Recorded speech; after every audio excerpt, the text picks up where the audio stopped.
get your reaction to something.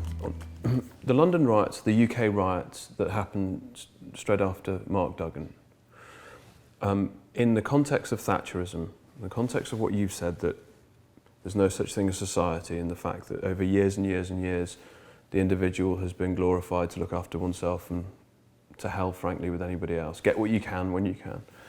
If you have economically disenfranchised communities in inner cities who've had the baubles, if you like, of capitalism dangled in their face, but haven't had the buying power to be able to go out and get those things, is that not a tinderbox waiting to go off?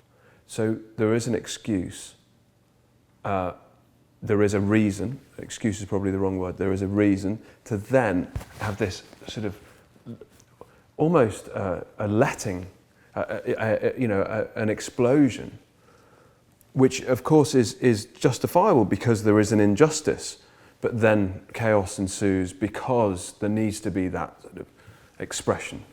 I'm not justifying the riots. No, I understand exactly what you're saying. But I do think there is an element of truth in what you say.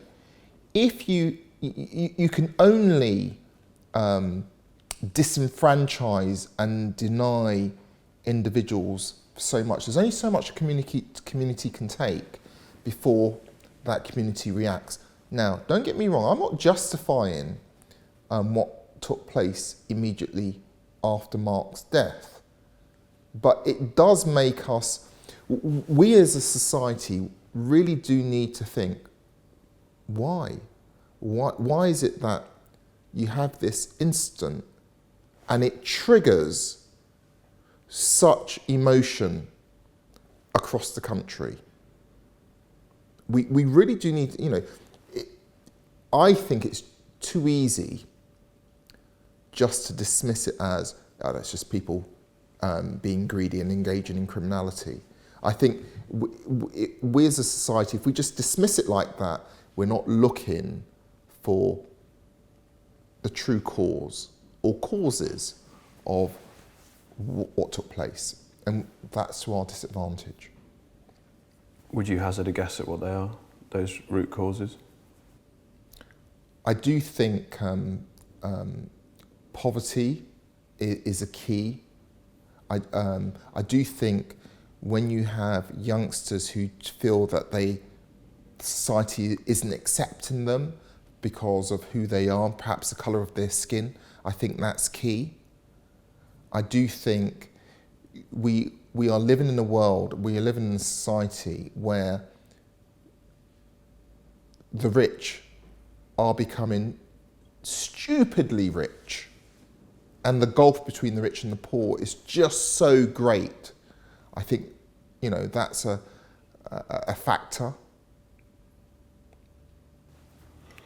What's the relationship like now between minority communities in London post Mark Duggan and the inquest and the Metropolitan Police? I wouldn't say that it is perfect by any means, and in fact I know that there still is tension. I think that the situation that occurred with Mark Duggan, could occur again. I think if there is another big, infamous type shooting in London, this could happen again. And I actually think that the police realise that. Because if you think about it, what has changed? What has changed? I don't think we as a society have addressed those root causes.